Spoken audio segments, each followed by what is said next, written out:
We're going to have a lot of fun in this video because it's about Bendy Bones. Yay! Bendy Bones are awesome. With this feature, bones in Blender can be segmented and curved without the need of actually adding additional bones. This means you can easily create nice smooth curves like this. And as far as I'm aware, Blender is the only software that can actually do this, which is a blessing and a curse. I mean, it's great that Blender can do this, but it's something you need to be aware of if you ever plan to export your rig or animation with Bendy Bones into another software package. If you're exporting the bones, it will likely just function like a normal non-bendy bone, just like in any other software. It is possible to actually export the animated mesh. That will work fine, although you won't be able to edit the animation because there is no actual rig. Okay, enough with the disclaimers, Wayne. Let me show you how bendy bones work. Now, any bone can actually be a bendy bone. You just need to click on your bone, go over to the bone tab, and then you have the bendy bone segment. All you need to do is raise this above 1, and it will be a bendy bone. Now, there's a few more things you need to get it to work, which I'll explain in a moment, but to actually see it bend, you need to be in B-bone display mode. Otherwise, it's just going to display in a straight line like this. Let's have a look at a few more settings. So here we've got the segments. You can see when I drag this up, it's going to add and lower the amount of segments to my bones here. The display size here, this is the X-axis and the Y-axis, so I'll just make this one a little bit bigger. This is just going to change the visual display of our bone here. You can make it bigger or smaller in the viewport. This is just for display purposes. You can move them independently, so you can have the X-axis go separately to the Z-axis. You can move them both together, or you can type in any number in here. There's also a keyboard shortcut, which is Control-Alt-S, and then you can scale it bigger or smaller to your heart's content. And I'll just reiterate, this doesn't do anything practical to the rig other than change the display size. So it's just for visual purposes. Now, those settings actually work the same in edit mode or pose mode. So it doesn't matter which mode that you're in, when you adjust them, they're going to be synced. But most of the next settings, it does actually matter what mode that you're in. So let me reiterate what the modes are for. Edit mode is for setting up your armature, and pose mode is for animation. Let's have a look at the curve in, the curve out, and the roll in and out. If we adjust these in edit mode, we are permanently changing the starting position for these properties. Whereas if we change them in pose mode, we're actually just animating these changes. So that goes for all of these ones here, as well as the scaling in, the scaling out, and the easing in. And the other settings that I haven't mentioned yet, the inherit end roll and these handles down here, they actually work the same in both modes as well. So that might be a little bit confusing to you, but just remember this. Edit mode is for setting things up, and pose mode is for animating things, and you'll never go wrong. All right, so let's have a look at what these settings actually do now. Now with the curve in, X and Y, and the curve out, this is how you create a curve in your bone on those specific axes. So the Y will move it in one direction, and the X will move it in the other. And if you did it in edit mode, this is permanently changing the starting position. Whereas if you did it in pose mode, this is where you'd be animating it. Well, you don't really need to animate these because you can take care of all the bending with your controls. So you don't really need to worry about these ones too much. The advantage of being able to control the starting bend for these bones is meant for those situations where you have a natural bend in a mesh that you're trying to rig. You can adjust your settings to start with a curved edit bone. But to be honest, I haven't been able to really see a noticeable improvement in doing this. So this is not something that I bother with myself. I just take care of all the bending with the controls when I'm doing the animation. And that seems to work fine for me. The roll in and out should be self-explanatory. We can create a twist on our bone here at the start and the end. But this is another setting that I don't play with. Now the inherit end roll is a little bit confusingly named. With this one enabled, it will inherit the end roll of the previous bone. If I select this bone here and then change the roll value here, you can see that that's now inherited up the chain. If I disable this, you'll notice that it goes back to default. So possibly a better name for this would be inherit start roll, but I do understand it because it's inheriting the end roll of the start handle. Yeah. Now the scale in and out is another pretty easy one to understand. If we grab these and move them together, you can see that we're scaling the start of our bone. And if we grab the end ones, we're scaling the end of our bones. We can go up or down. So again, I haven't found a real advantage in deviating from the default settings in edit mode, but if we jump over into pose mode, these things are really handy to be able to be animated. Now, I wouldn't suggest animating them by hand, but what you can do is actually set up some drivers on these values to one of the other controls. And then it makes it really usable for animation. I can't specifically show you in this course how to do that, but here in this rig, you can see that I'm just driving that value based on the scale of our control bone. So there's a little bit of a challenge for you to figure out how I've done that.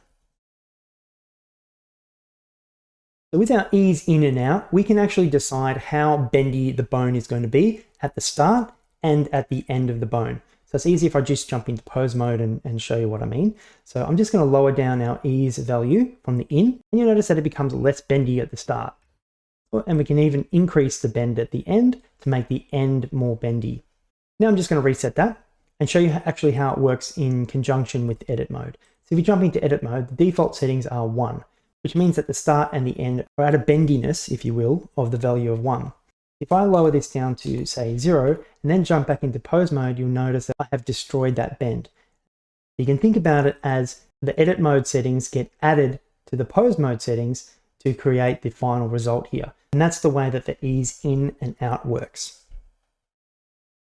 Now the magic behind these bendy bones are actually down here in the handles. We actually need a start handle and an end handle to compute the bending of our bone that's actually our bendy bone.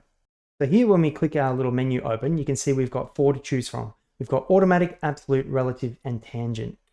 Now the automatic value, if we hover over here, you'll see the tooltip. It uses the connected parent of our children to compute the handle.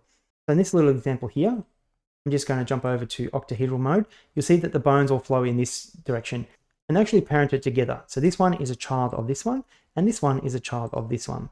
Whereas in all of these other examples, there's no parenting going on. We'll get to those in a moment. Back to B-bone mode. So with our start handle at automatic and our end handle at automatic, we can jump to pose mode and then animate these handles around, and our bendy bone is going to follow. So we can grab this guy and move him around. And we can't actually grab this one because he is the parent. He is going to move the whole entire chain. If we want to grab this one and have it actually control the bend, we need a different setup, either using parenting or one of the other options. Let me just reset everything and take a look at our next handle type. I can change this value from automatic over to absolute. I'll do that to both the start and the end handles. Then we get this option here for any bone to become that custom handle. So our start handle, I'm going to choose the absolute in. That's going to be this bone here, is going to be our start handle. And then for the out handle, we're going to choose absolute out, which is this one over here. And this is what I wanted to show you. Now these handle bones are not actually parented in this chain, so we can just move them around freely. If they are parented, it just actually works like the automatic way. But because they're free, you can see that our bendy bone is now tracking to this handle. And the end handle actually tracks towards the tail of our handle bone. And the start of our bendy bone actually tracks towards the head of that bone. Now, I actually think this should be swapped around, but that doesn't really matter because I rarely use these absolute handle types when they're not parented like this.